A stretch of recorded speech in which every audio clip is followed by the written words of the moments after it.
Alam niyo yung pagsisinungaling, ha? Mabubuko ka riyan eh. Mga kaibigan, mabubuko ka. Darating ang sandali. Katulad lang yan ng isang kwento, pero totoo ito eh.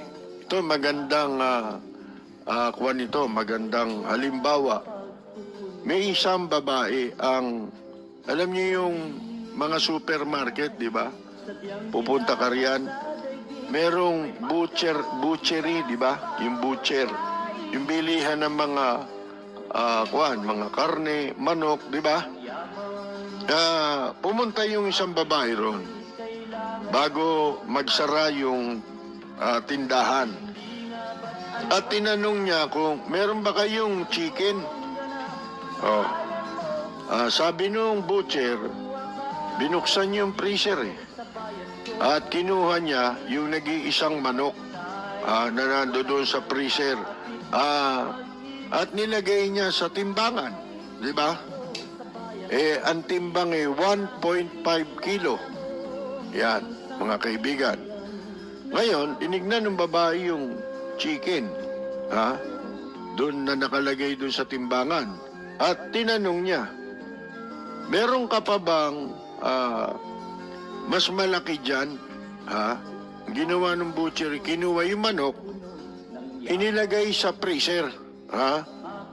Pagkatapos, yung ding manok na yon, kinuha niya. Kunyari, nilagay niya sa freezer, pero tapos kumuha siya, pero yun din yun. Ibinalik niya kasi isa na lang yung manok eh. Mga kaibigan eh. Kinuha niya ulit, pagkatapos, inilagay niya ulit sa timbangan. Pero, ang ginawa niya para madagdagan yung kilo, sinabit niya yung isa niyang daliri doon sa timbangan. Na hindi nakikita ng babae, nakatago.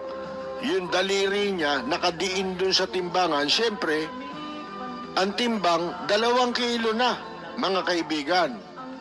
Ang sabi ngayon ng babae, wow, that's wonderful. Sabi ng babae, sige, bibiling ko pareho yan. Yung parehong manok, bibiling ko. Isipin mo, nanloko siya eh, di ba? Ngayon doon niya na-realize na kapag ka yung iyong integridad at yung reputasyon mo ay nalagay sa alanganin, masisira ka na eh, di ba? Masisira yung integridad mo at reputasyon mo. Saan ka ngayong kukuha pa ng isang manok? Kukunin ng babae pareho. Kita ninyo? Yan ang ibinubunga ng pagsisinungaling. Wala ngayon siyang mailabas. Bueno, tayo po ay magpapaalam na. May pagkakaisa sa